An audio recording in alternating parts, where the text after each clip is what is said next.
なんであなたのことは無視したりするのかしら。この子、あなたのことが嫌いなのよ。急に私のことを避けるようになった娘。それに困惑している私に義母は嫌みったらしくそう吐き捨てた。さらに横にいる夫が畳みかけてくる。どうやらお前に問題がありそうだな。お前は母親失格だな。ニヤニヤしながら私にそんな言葉を投げかけられた。問題と言われても何と答えていいのかわからない。少なくとも私は娘を直接傷つけるようなことは一切していない。どうして娘は私を無視するようになってしまったのか。冷めた目つきの娘に視線をやりながら私は呆然とするほかなかった。私の名前は千香子。夜の飲食店を一人で経営する35歳。お店は中高年のお客さんが多いバーだ。祖父の代から営業しているこの店を10年ほど前に祖父が引退。その際に一度は店を閉めることにしたが、常連さんからの惜しむ声が多く、手伝いとして働いていた私が引き継ぐ形で営業を続けることになった。そして7年目の28歳の時に、私は学生時代から交際していた聖夜と結婚。結婚後もお店を続けていたが、30歳の頃、娘を妊娠したのを機に、一旦店を他の従業員に任せ、産休に入った。その後は出産育児に専念していたが、娘が幼稚園に入った2年前から再び店に立っている。娘の千恵美は可愛い盛りの5歳。私は仕事と子育てに忙しい日々を送っているが、娘の健やかな成長が私の生きがいそのものだ。ところが、最近になって娘の様子がおかしいのに気づいた。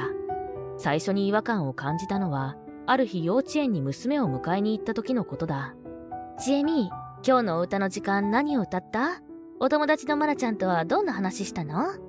娘とはこんな風に、その日幼稚園であった出来事を話しながら帰る。娘はいつもあんなことがあった、こんなことがあったと、たくさん話して聞かせてくれるのだ。この時間は私にとって大事な娘とのコミュニケーションの時間。だが、この日はいつもと娘の様子が違っていた。私がいくら娘に問いかけても、あまり話をしてくれないのだ。いつもは幼稚園で起きたことを元気よく話してくれる娘が何も話してくれない。ただこの時は疲れているのかと思い、深く考えることはなかった。しかし、次の日も、そのまた次の日も、話そうとはしない。口数が少ないだけでなく、表情もどこか冴えないように感じられる。さすがにこれはおかしいと感じた私。一体娘に何かあったのだろうか。心配になった私は、数日後の夕食時に娘に語りかけた。ねえ、千恵美、最近あまりおしゃべりしてくれないけど、どうかしたの？幼稚園で何か嫌なことでもあったの？そう優しく声をかけ、娘の様子を伺う。だが、やはりここでも娘はあまり喋ろうとしない。何もないよ。一言そう言っただけで黙ってしまう娘。何もないならなぜ喋ってくれないのだろう。じゃあ、どうして黙ってるの？ママ、千恵美とおしゃべりしたいんだけどな。私がさらにそう声をかけても黙っている娘。その後も何度か声をかけたが、まるでダメだった。お話ししたくないの！しつこくしてしまったからか、最終的にそう強い口調で返されてしまった。私が、どうしたの？と問い直すと、また黙り込んでしまった娘。娘は初めて見る鬼のような形相で、私を睨みつけてくる。一体娘はどうしてしまったのだろうか。私は娘の様子に驚いて、言葉を失ってしまう。すると、その光景を見ていた夫がやってきて、私たちの会話に割って入った。千恵美、別に具合悪いわけではないよな。夫は娘に笑いながら声をかける。すると驚くことに、娘は笑顔で夫に返事をしたのだ。私全然元気だよ。私が何を言っても話をしようとしなかった娘。だが夫には元気よく受け答えをしている。よし、今からお風呂に入るぞ。困惑する私をよそに、二人は仲良くお風呂場へと向かっていった。私はその姿をただ呆然と見ていた。そして、娘は風呂から上がった後も、楽しそうに夫とじゃれ合っている。それはいつも通りの光景だ。ところが、私が話しかけると、娘は表情を一変させてしまう。あからさまに私と夫とでは態度が違うのだ。一体これはどういうことなんだろう。私には皆目見当がつかなかった。それから数日後、我が家に義母の文子が訪ねてきた。義実家で一人暮らす義母は、孫娘愛田さによく我が家へ遊びに来る。今日も義母の顔を見るや、娘は小走りして飛びついていた。それも、いつも目にする光景だ。やはりおかしい。娘は私のことだけを避けるように振る舞っている。一体娘に何が起きたというのだろうか。私が不思議そうにしていると、義母が娘を抱きかかえ、こう言った。ちえみ、パパから聞いてるわよ。最近ママとはお話ししないんだって。ママに何か怖いことされたのかな。私の目の前で何とも恐ろしいことを娘に尋ね出す義母。私が娘にひどいことをしたと疑っているのだろうか。私自身、娘に急に避けられて悩んでいるというのに、わざわざ目の前でこんなことを聞くなんてあんまりだ。義母の言葉に対し、娘は何も言わず黙り込んだのがせめてもの救いだった。ちかこさん、これっておかしいわよね。ちえみ、私にはこんなに懐いてくれてるのに、なんであなたのことは無視したりするのかしら。娘が何も答えないとわかると、義母は次に私へ嫌みったらしくそう聞いてきた。理由なんて私が一番知りたいのに。もともと私が気に入らないのか、結婚当初から私をいびっていた義母。彼女にとってはこんな状況も格好のいびりの種なのだろう。ちえみに何か悪いことしたんでしょう。そうとしか考えられないわ。この子、あなたのことが嫌いなのよ。義母の勢いは止まらない。私が気落ちしているのはお見通しで、責めるような言葉ばかり投げかけてくる。私、何も心当たりはないんです。どうしてちえみがこうなってしまったのか、さっぱりわからなくて、ここ最近ずっと悩んでいるんです。私は本心を義母に打ち明ける。だが、義母は疑いの目をさらに強めていた。あなた、夜のお店をまだやってるんでしょ？平日の夜はここを留守にしてるのよね。そんなことしたらこの子が寂しがるのは当然じゃない。いつまでそんな馬鹿げたことを続けるつもりなの？あなたは。最終的には私の仕事のことを責め出した義母。これは以前から言われていることではあった。義母の言うことには確かに一理あるように思える。私は夜の仕事に出る日は夫に娘の世話を任せているのだ。もちろん娘の体調が悪い時など異常がある時はお店を休んで娘とできるだけ一緒にいるように心がけたりはしている。だが娘はまだ5歳。お父さんお母さんが大好きな盛りだろう。母親がいない夜が続いて娘の心が不安定になっている可能性は否めない。するとそれまで黙っていた夫が近寄ってきた。ちえみはお前のことだけ避けてるよな。やっぱりお前に問題があるんじゃないかな。夫はニヤニヤしながら私にそんな言葉を投げかけた。問題と言われても何と答えていいのかわからない。少なくとも私は娘を直接傷つけるようなことは一切していない。娘の気持ちもわからないなんて、それこそ問題だよ。普通この年の子供が母親を避けるなんてありえるか？お前は母親失格だな。そうよ。本当ならママにべったりの時期でしょうに。きっとあんたのことが嫌いなのよ。まあ、夜家にいない母親なんて普通じゃないし当然ね。母親失格。娘が私のことを嫌っている。義母と夫は一緒になってそう私を責め立ててくる。すべての原因は私と私の仕事にある。そう言いたいのだ。確かに仕事で夜家を空けてはいるが、9時に寝かせている娘に合わせ私は職場へ向かっている。早い時間は他の従業員に任せていて、私は夕食を娘と一緒にとり、寝かしつけてから家を出ているのだ。夫に任せているとはいえ、娘の食事は私が用意しているし、娘のためにできるだけのことをしてから出勤しているつもりだった。それに職業柄夜勤がある母親なんていくらでもいるだろう。普通じゃないわけがない。このままじゃ良くないよな。俺もちえみのためにちょっと考えないとな。こんな母親じゃかわいそうだしな。私だって何とかしたい。娘との関係を良くしたいと悩んでいる。そんな私の思いをよそに、夫はとんでもない言葉を畳みかけてきた。このままちえみの態度が変わらなかったら、どうなるか分かってるよな。お前にはこの家を出て行ってもらうからな。夫は家を出て行けと言い放った。義母も夫の横で同じ意見だと言わんばかりにうなずいている。つまり二人は私をこの家から追い出したいのだ。娘のためにその方がいいと思っているらしい。それからの数日、私は魂が抜けたかのように無力感に包まれていた。お店を開けている日も今一つ身が入らない。娘との関係は変わらず、もうどれくらい会話をしていないだろう。このままでは本当に娘と引き離されてしまう。そんな考えばかりが頭を回り、本当に辛かった。早く何とかしなければ、娘の心もわからないまま焦る気持ちばかりが募っていく。そんなある日のことだった。娘を幼稚園へ迎えに行き、共に帰宅した時のこと。キッチンに立ち夕食の準備をしようとしていると、娘が私の足にぎゅっとしがみついてきた。久しぶりの娘からのアクションに私は驚く。久しぶりに甘えてくれたのだと嬉しく思い、娘の顔を見たのだが、娘の様子は明らかにおかしかった。私の足にしがみついたまま、娘はボロボロと涙を流していたのだ。ちえみ？どうしたの？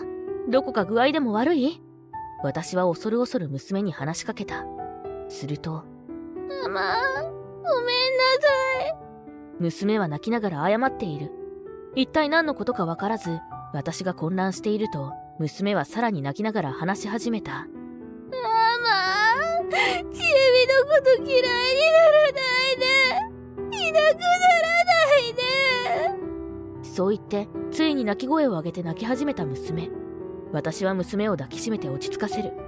急にどうしたの？ママはちえみが大好きだし、いなくなったりしないよ。だから泣かなくても大丈夫。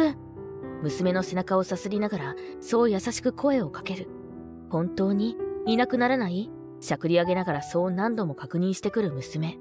その度に大丈夫だよと声をかけ続けると、娘はだんだんと落ち着き、涙も収まってきた。なんでママがいなくなると思ったの？ママにお話ししてくれる？私の問いに、うんとうなずくと、娘は拙い言葉でゆっくりと話を始めた。それは聞くに耐えないほどの衝撃だった。娘が私と話さなかったのは、夫と義母の指示だったというのだ。夜になると私がいなくなることに寂しさを感じていた娘。そんな娘に夫たちは、私は仕事ではなく遊びに行っていると話していたらしい。さらに、私が娘のことはいらないと言っていたとも聞かされたそう。ママはもうすぐいなくなるから仲良くしてはダメ。そうきつく言いつけられていたらしい。そして、もし仲良くしたら、夫たちも娘を置いていなくなる。そんなことも言われていたそうだ。夫たちの言葉を鵜呑みにしてしまった娘。一人ぼっちになってしまうと思い、夫たちに言われるまま、私を避けていたというのだ。新しいママに、ちえみのことあげるんでしょ。そんなのやだよ。ちえみはママと一緒がいい。ひとしきり話した後、娘は不安な顔をして私を見つめてくる。新しいママとは一体どういうことなのか。娘の言葉が引っかかった私は、さらに詳しく娘に話を聞いた。最近、私が仕事でいない間に、夫と義母が見知らぬ女性を連れてくるという。夫たちは娘にその女性を新しいママだと紹介すると、私が娘のことを嫌っているから、新しいママを連れてきた。ママはいなくなるからこれからは、この人と仲良くするようにと説明されたそうだ。本当に私がいなくなってしまう。その女性の存在に娘は焦りを覚えたのだろう。ずっと悩んでいたが、今日ついに耐えられなくなり、私に全てを打ち明けてくれたのだ。娘が小さなその胸に秘め続けてきた秘密を知り、私は深い悲しみに襲われた。娘の話を聞いているうちに、私もボロボロと涙がこぼれ落ちてくる。そして涙が止まった頃には、悲しみは怒りに変わっていた。きっと夫は不倫をしている。しかも義母公認で。夫は不倫相手との再婚を考えているのだろう。きっと娘の親権を手にして離婚するために今回のようなことを企んだのだ。夫たちは娘が私を避けている。一緒にいるのは娘のために良くない。そう思わせて私だけを追い出そうとしている。自分たちの都合のためだけに幼い娘の心を傷つけた夫と義母。もはや私の中には憎しみしか残っていなかった。それから2週間後のこと。この日、一度仕事に行くと家を出た私は再び自宅へと舞い戻っていた。今現在、自宅に夫と例の女がいる。そのことが確認できたからだ。こっそり玄関の鍵を開け、家に入る。リビングからは夫と女性の楽しげな笑い声が聞こえてきた。ただいまー。わざとらしく大声を出しながらリビングに突入した私。千香子、なんで？情けない声でそうつぶやいた夫。ソファーに座った二人は抱き合ったまま固まってこちらを見ている。ちえみが寝てる間にいつもこんなことしてるんだ。やばいという顔をして目をそらす夫。隣の女も慌てた様子で夫から離れた。もう分かってると思うけど話がある。お母さんもここに呼んで。私は固まっている夫にテーブルの上にあったスマホを放り投げ、義母を自宅に呼び出させた。そのまま無言で二人を睨みつけていると、玄関から音がして義母がリビングに入ってくる。義母はリビングでの光景を目にしてギョッとした顔をした。あら、あなたいたの？一瞬で何でもないような表情に切り替えた義母だったが、なんとか平静を装っているのは明らかだった。お母さんこんばんは。あなたたちのお望み通り、私はこの家を出て行きますね。離婚させていただきます。もちろんちえみは私が引き取りますので、あなたたちが何をしていたか、証拠もしっかりありますから。私は今日までに夫の不倫の証拠を固め、弁護士にも相談しておいた。職業柄いろんな業種の方がいることもあり、今回の件を知った常連さんたちが協力してくれて、スムーズに準備ができたのだ。弁護士の名刺を渡し、明日中に娘を連れて家を出ることを報告すると、夫も義母も言葉を失ってしまっていた。幼い娘の心をコントロールするなんて、あなたもお母さんもこんなやり方は人としてどうかと思います。私とあなた、どっちが親として問題あるか、第三者を通して話し合いましょう。私は夫にそう告げ、娘の眠る寝室に行き、鍵をかける。娘の寝顔を見て、これからは絶対に娘の笑顔と心を守ることを誓った。その後、弁護士を挟む形で私と夫は離婚。義母と夫の娘への仕打ちはかなりひどいものとみなされ、親権は無事に私の手に渡ることになった。それから私は夫と不倫相手に慰謝料を請求。不倫相手はなんと夫の会社の同僚だったらしく、この件のせいで会社を追われ途方に暮れているようだ。そして夫も社内では非難の嵐にさらされた。完全に会社での居場所を失い、退職を余儀なくされたという。義母とも仲が険悪になり、完全に絶縁してしまったらしい。今は日雇いのアルバイトをしながら極貧生活に陥っているようだ。離婚を機に私は自分の店をこれまで長く働いてくれた従業員に譲り、昼間に働くことを決めた。夜に働きに出たことで娘に寂しい思いをさせてしまったのは間違いない。だからこそもうこれ以上娘に苦労はさせないと私は心に誓ったのだ。